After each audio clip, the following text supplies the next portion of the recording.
evacuating personnel from West Asia. Trump claims a trade deal with China is done.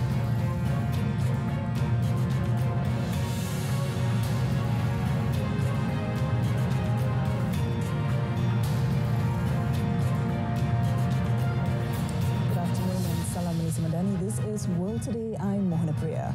U.S. President Donald Trump said U.S. personnel were being moved out of West Asia because it could be a dangerous place.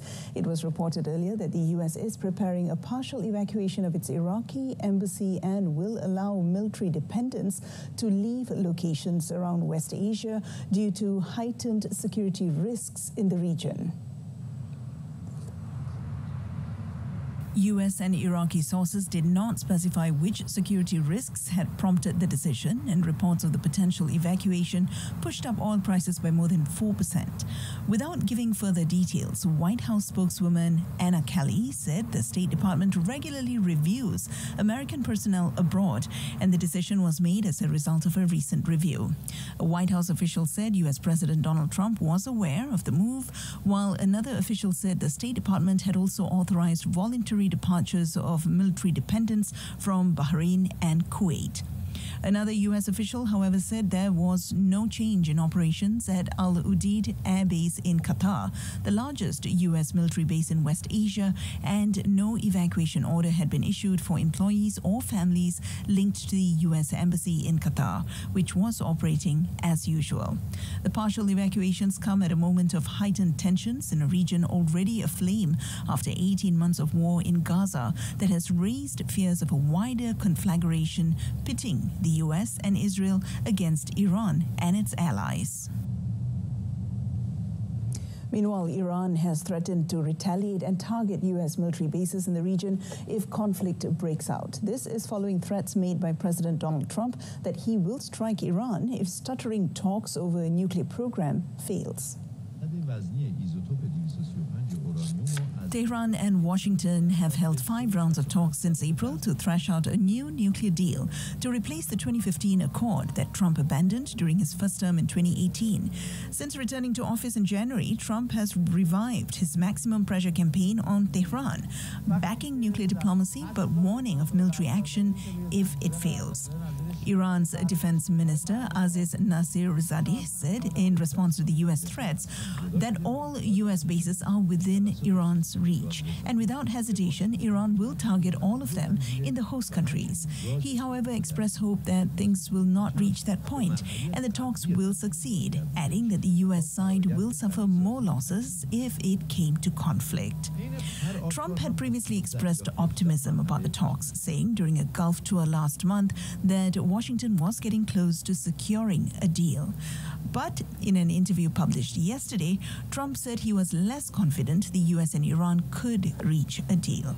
Both nations have recently been locked in a diplomatic standoff over Iran's uranium enrichment, with Tehran defending it as a non-negotiable right and Washington calling it as a red line.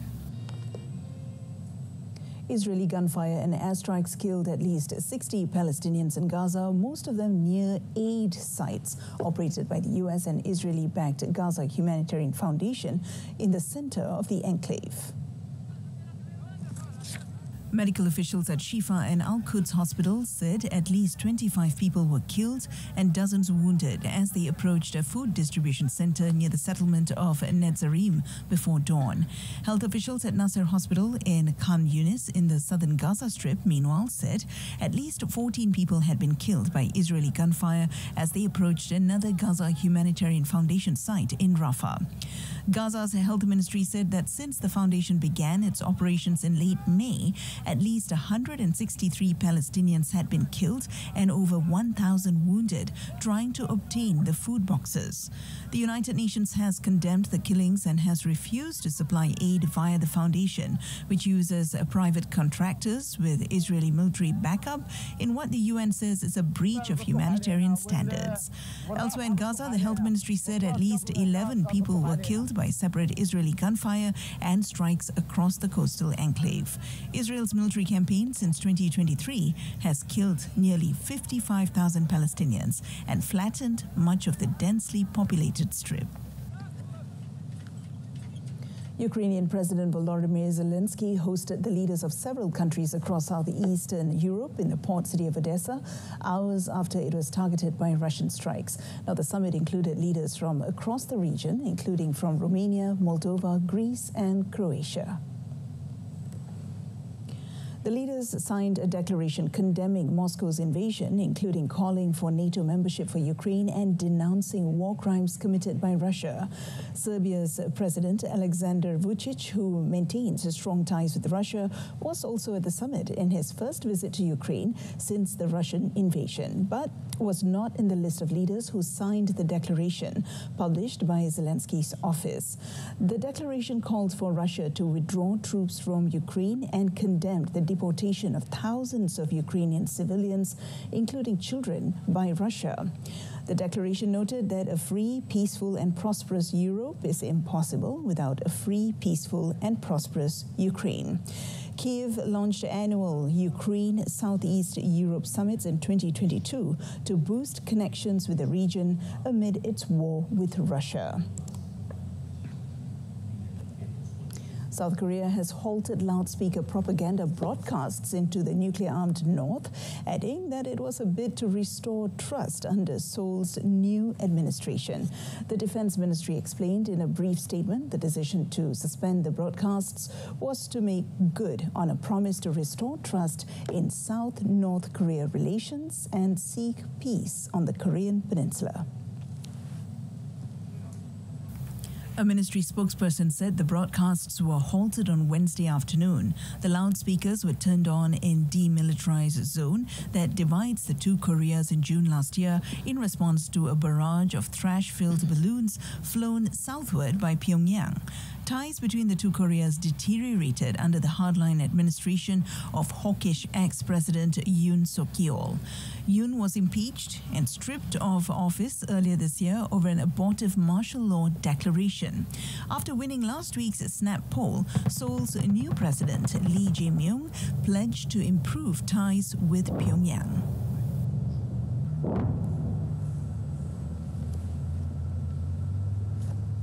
Clashes between followers of Bolivian ex-president Evo Morales and police clearing a roadblock left at least 2 officers dead and several injured. Morales' supporters began blocking key roads on 2nd of June over electoral authorities' refusal to allow him to run for a 4th term on the 17th of August elections.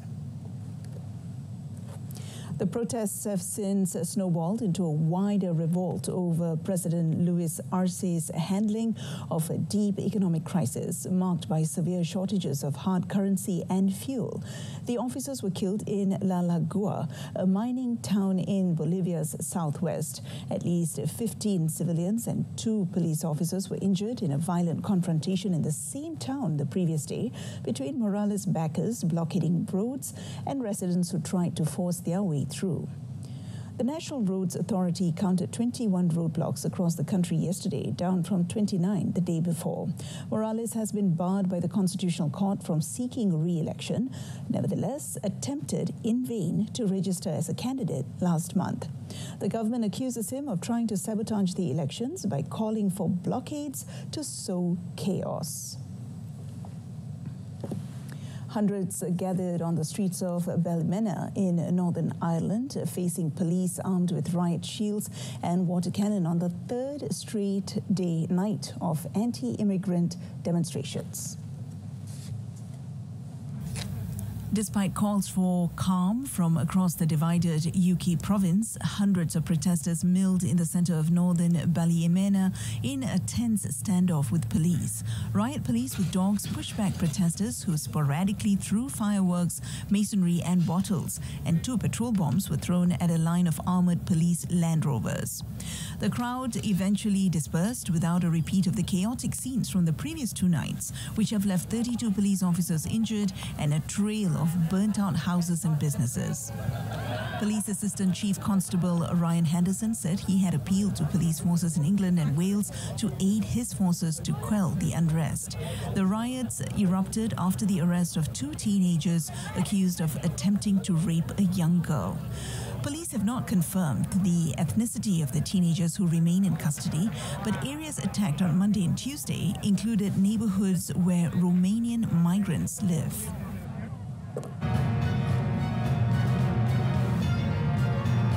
Still ahead, EU and Britain reach deal easing Gibraltar border flow.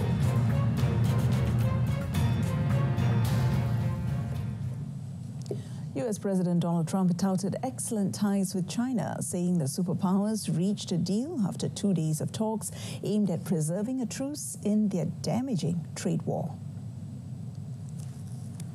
Trump said on his Truth Social platform that China would supply rare earth minerals and magnets, vital elements for U.S. industries, while Washington would allow Chinese students to remain in American universities.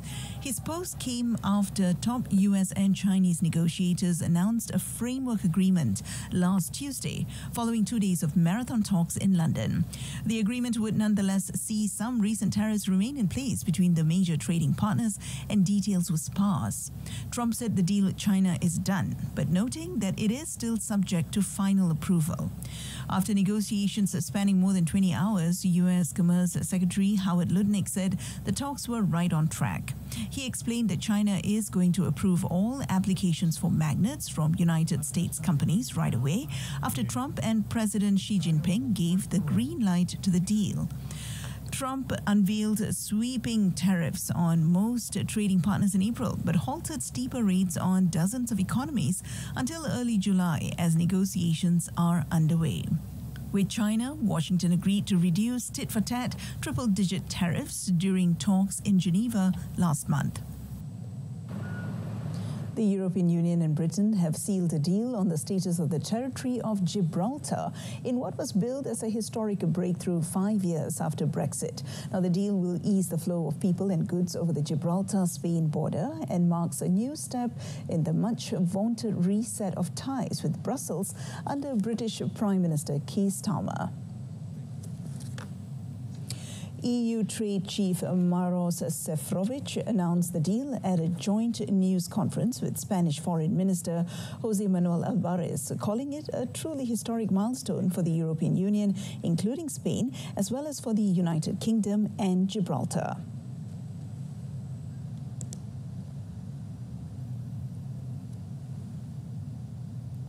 This agreement also clearly reflects a strategic and cooperative approach aimed at strengthening our relations in the context of the UK's departure from the EU, and I would even say it reinforces a new chapter in our relationship. The 4 parties said the agreement would create a fluid border between Gibraltar and Spain with no physical barriers or checks between the territory and the border town of La Linea. People arriving by air or sea would undergo dual border checks at Gibraltar Port and Airport to be carried out by Gibraltar and Spanish officials. Britain's Foreign Office noted that immigration and law and order in Gibraltar will remain the exclusive responsibility of Gibraltar's authorities. Britain's Labour government has laid out its priorities for the coming years, injecting the ailing National Health Service with a record £29 billion annual boost and pumping funds into defence and housing, but scaling back spending on foreign policy. Questions. Finance Minister Rachel Reeves set out her much-anticipated spending review to grow the UK's sluggish economy, which is under added pressure from US President Donald Trump's tariffs onslaught.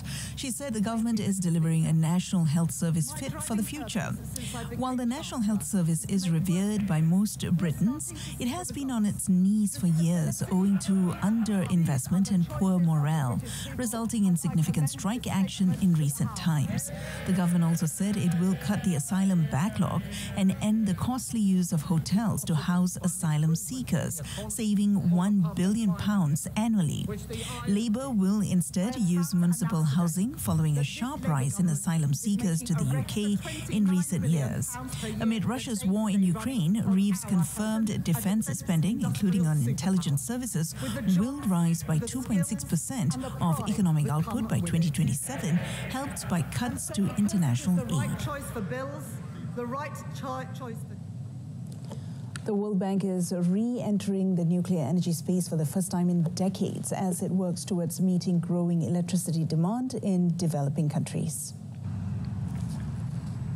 Its president Ajay Banga said the bank will work closely with the United Nations nuclear watchdog, the International Atomic Energy Agency, strengthening its ability to advise on non-proliferation safeguards and regulatory frameworks. He noted that the decision comes as electricity demand in developing countries is set to more than double by 2035.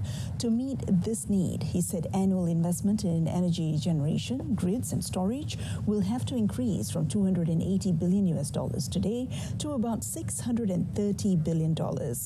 Banga further said that the bank will support efforts to extend the life of existing reactors in countries that already have them and help support grid upgrades and related infrastructure.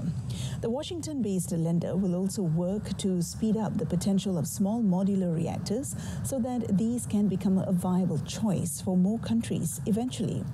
Banga explained that the goal is to help countries deliver the energy their people need while giving them the flexibility to choose the path that best fits their development ambitions.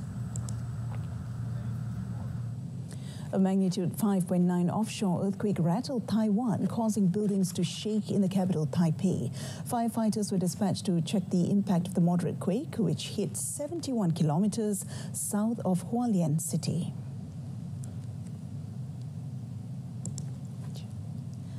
The U.S. Geological Survey said that the earthquake struck off the island's east coast at a depth of about 31 kilometers. A firefighter in the coastal town of Chenggong stated that when the earthquake struck, the computer screen and fan shook heavily, adding that it was much stronger than previous quakes. The Hualien and Taitung fire departments said there was no immediate reports of damage or casualties. Evening services along the Eastern Railway line were running normally after the quake. The island's seismological agency, which issued an alert to the public seconds before it struck, said the earthquake was felt throughout Taiwan.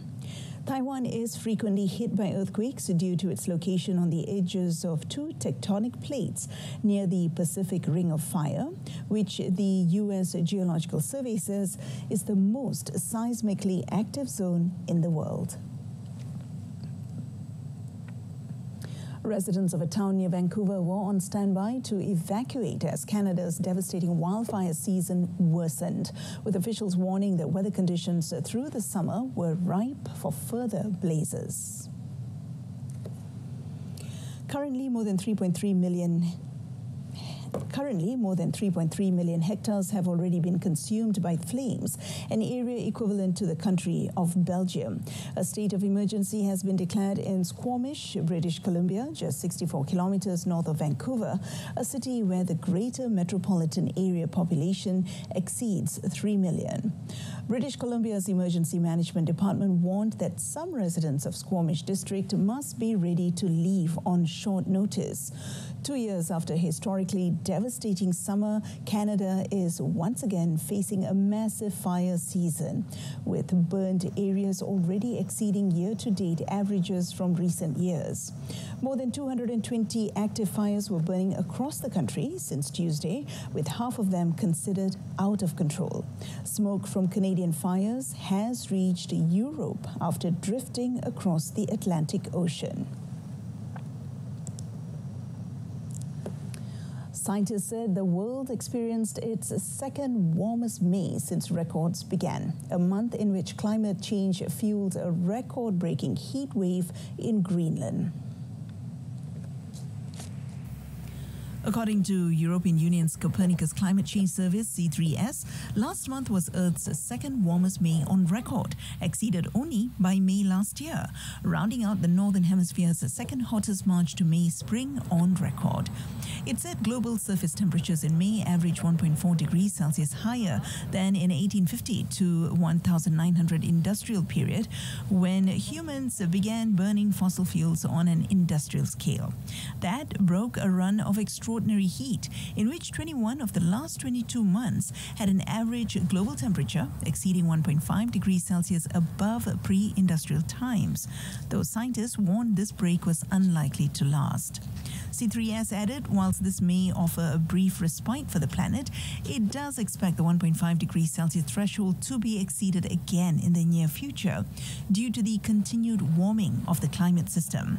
The main cause of climate change is greenhouse gas emissions from burning fossil fuels, with 2024 being the planet's hottest on record.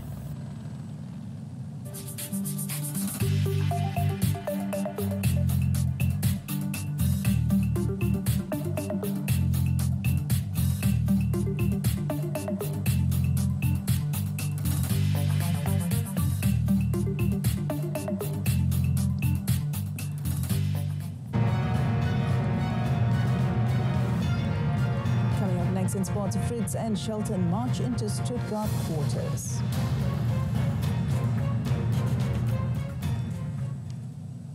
We begin our sports segment with tennis. American second seed Taylor Fritz stepped up his Wimbledon preparations as he swept aside Frenchman Quentin Halys with a 6-3, 7-6 victory to advance into the Stuttgart Open quarterfinals. The world number 7 banged down 12 aces and struck 32 winners in 1 hour, 23-minute contest. Fritz also notched the only break of his match against Halys before claiming the victory. With his win, Fritz improved to 2-0 in his Lexus ATP head-to-head series against Halys after he also beat the Frenchman on clay in Geneva last month. The American is competing for the 4th time in Stuttgart, where he pushed Roger Federer to 3 sets on his event debut in 2016. He will next face Hungarian Martin Fucsovics at the ATP 250 event. In another match, American third seed Ben Shelton also made a confident start to his campaign at the grass court and prevailed against Frenchman Pierre-Hugh Herbert 7-6, 7-5 in 50 minutes to move into the quarters. Shelton crucially saved all 4 breakpoints he faced in the second set before converting his first breakpoint of the set in the 11th game to lead 6-5. The American then served out the match to set a quarterfinal meeting with Jiri Lereka, who overcame German Jan-Lennart Struff 6-4, 7-5. Elsewhere, Poland's Hubert Hurkacz and Russia's Karen Khachanov made winning starts to their Libema Open campaigns in Den Bosch, Netherlands. 5th seed Hurkacz overcame a back issue requiring 2 medical timeouts to defeat Spain's Roberto Bautista Agut 7-6, 6-4 and book his spot in the second round. He fired 16 aces and won 90% of points behind his first delivery during the 1 hour 38-minute match. Hurkacz is competing in his first grass court event since he was forced to retire from his second round clash with Arthur Fils at Wimbledon last year. The 28-year-old Pole will next take on 22-year-old Estonian Mark Lehal, who beat Serbia's Laszlo Djere 6-2, 6-4. Meanwhile, Khachanov, the third seed, prevailed in a third set tiebreak to claim a hard-fought 6-3, 5-7, 7-6 victory over American Mackenzie McDonald and reached the quarterfinals. The 29-year-old Khachanov trailed 1-3 in the deciding set tiebreak, but produced a gutsy turnaround to reach his 7th tour-level quarterfinals on grass and first on the surface since Halle in 2022. The Russian will play Canadian Gabriel Diallo, who saved 2 match points to overcome 6th seed Jordan Thompson 4-6, 6-1, 7-5. And moving on to football, Manchester City confirmed the signing of midfielder Tijani Reinders from AC Milan on a 5-year contract and said the Netherlands international will be available for this month's Club World Cup. Rangers is City's fourth edition on the transfer window after left-back Rayani Ait Nuri, winger Ryan Cherki and goalkeeper Marcus Bettinelli. City's director of football, Hugo Viana, said Rangers is joining the club with extensive top-level experience in Europe, both at club level as well as the international stage with the Netherlands. Financial details were not released, but a City team source has put the transfer fee at €55 million. Rangers said in a statement that under Pep Guardiola, City have won so many titles and he wants to keep that going with a lot more success in the coming years. He added the Premier League has seen many of the best Dutch players perform through the years, and it is an inspiration to follow in their footsteps. The 26-year-old, who has been capped 23 times, joined Milan in 2023 on a 5-year contract before extending it until 2030 in March. He made 104 appearances for club in all competitions, winning the Italian Super Cup, and was named Serie A's best midfielder last season. Meanwhile, Thomas Tuchel suggested that he is tempted to seek a contract extension as England manager beyond the 2026 World Cup up to the 2028 European Championship, despite his team drawing criticism for recent poor performances. Tuchel, whose contract runs through the end of the World Cup, suffered his first defeat in 4 games as manager in a 3-1 loss to Senegal in a friendly last Tuesday, in which the Senegalese became the first African nation to beat England. Tuchel said he will always be tempted to stay with the team because he loves the group and the opportunity, adding that it is an honor to be England coach.